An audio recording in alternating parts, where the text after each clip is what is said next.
Secret persuasion techniques are methods used to influence people unconsciously.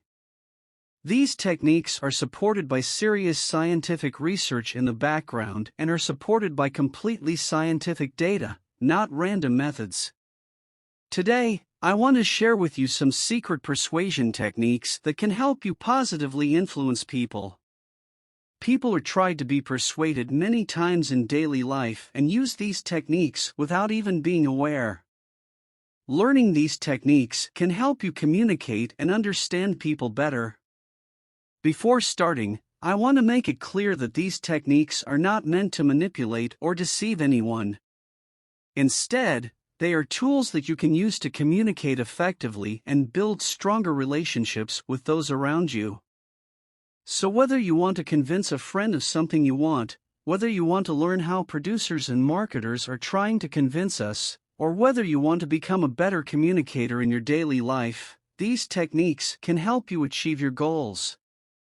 Let's sit back, relax, and dive into the world of secret persuasion techniques. Tactic 1. Quick rapport technique. Establishing rapport means getting in sync with our goal. People usually bond more quickly with people they like, and to connect with people you need to learn about their interests because people like to talk about themselves and their interests, which will also help you break through mental defenses. In this way, you can gain a place in the mind of the other person more quickly, and the next step is to strengthen the bond between you and your personal questions. For example, to someone who looks fit, how many days a week he exercises or how he stays in shape, or to someone who talks about music, what musical instrument he plays, and you are interested in music, you can ask for some sincere advice to get started with music. But sometimes some people don't like to be intruded into their personal space, so we recommend that you stop asking personal questions when you get such signs because you can't relate to such people through this method. When we encounter such a situation, it is to try to find the common points between the two of you rather than the personal space of the person in front of you, to activate mirror neurons and make you feel like them and you are like them. Tactic 2. The foot in the door technique. Have you ever wondered why some people are more likely to agree to a larger request after agreeing to a smaller one? This is known as the foot in the door technique, and it's a powerful tool in the world of persuasion. The idea behind this technique is simple. Once someone agrees to a small request, they are more likely to agree to a larger one later on because they want to stay consistent with their earlier decision. Let me give you an example. Have you ever been shopping and had a salesperson ask if they could help you find something? If you say yes, they might ask you a few more questions about what you're looking for, and before you know it, you've spent more money than you intended. That's the foot in the door technique in action. Another example of the foot in the door technique is political canvassing. If someone comes to your door and asks if you're planning to vote in an upcoming election, and you say yes, they might follow up by asking if you've considered volunteering for a campaign or making a donation. Because you've already committed to voting, you're more likely to agree to these larger requests to stay consistent with your earlier decision. The foot in the door technique can be used in many different settings, from sales to charity fundraising to politics. But it's important to remember that it should be used ethically and with respect for the other person's autonomy. The goal is to persuade, not manipulate. So next time you find yourself agreeing to a small request, be aware that you might be more likely to agree to a larger one later on.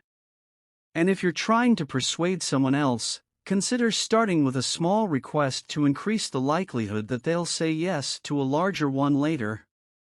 Tactic 3. Social proof. Social proof is the idea that people are more likely to do something if they see others doing it.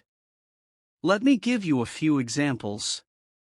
Have you ever been to a restaurant and noticed that everyone around you was ordering the same dish?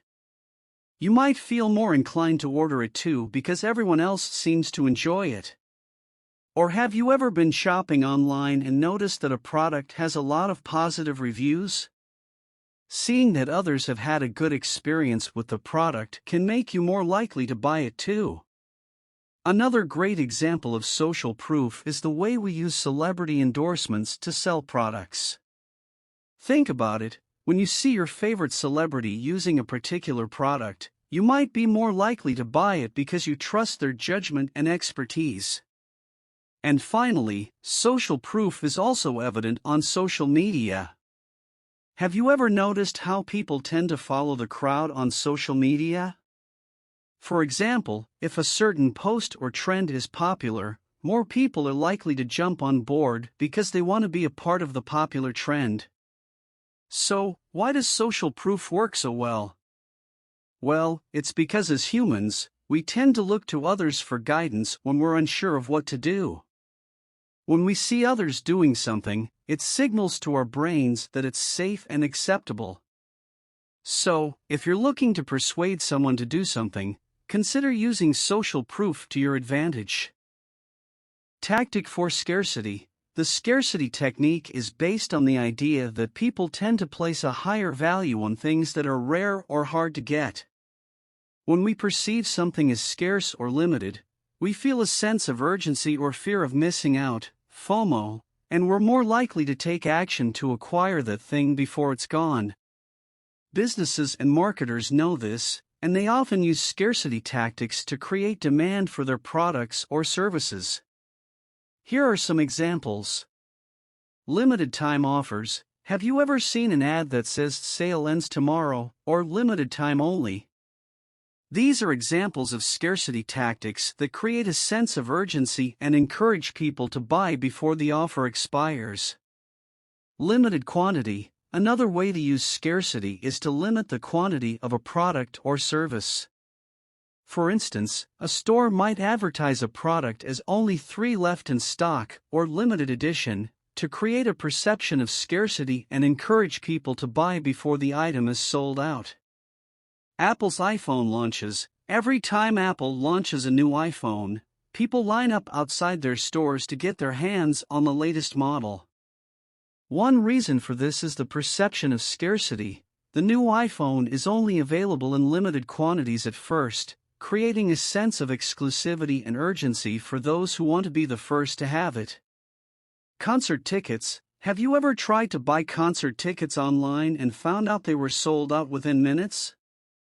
This is a classic example of scarcity at work. The tickets were limited in quantity, and many people wanted them, creating a frenzy of demand that led to the tickets being sold out quickly. Black Friday sales. Another example of scarcity is the Black Friday sales, where stores offer deep discounts for a limited time or quantity of products. People often camp outside stores or wake up early to get in line and take advantage of these deals, creating a perception of scarcity and urgency that drives sales. So, next time you see an ad or an offer that emphasizes scarcity, remember that the scarcity technique is at work. Of course, it's up to you to decide if the product or service is worth the hype, but understanding how scarcity works can help you make more informed decisions as a consumer. Tactic 5. Reciprocity. Reciprocity is a powerful persuasion technique that involves giving something to someone before asking for something in return.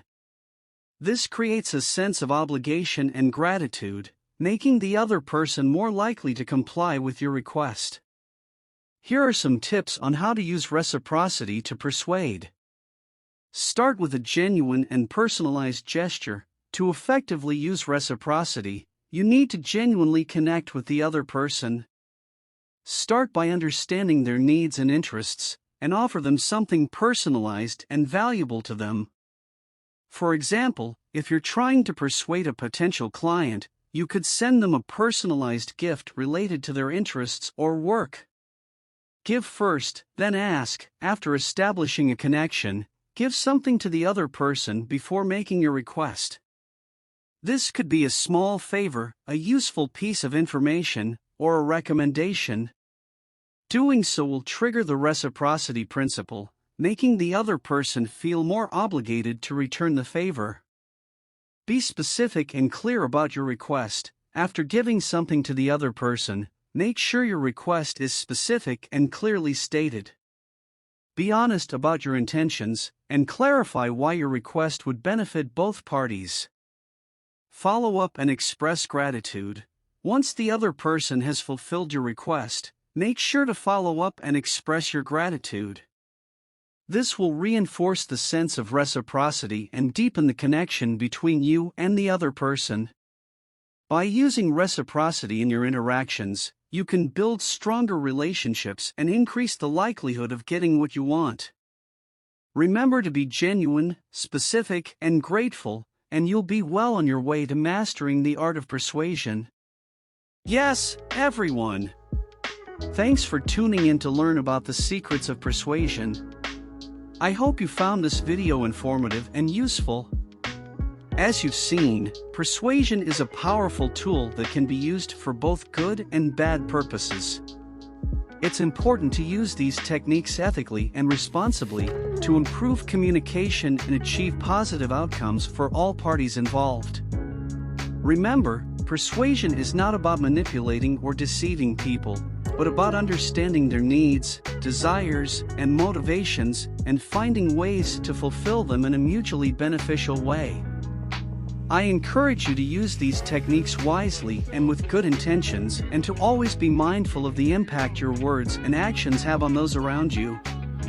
If you enjoyed this video, be sure to like, comment, and subscribe for more content on communication, psychology, and self-improvement. Thanks for watching, and I'll see you at the next one.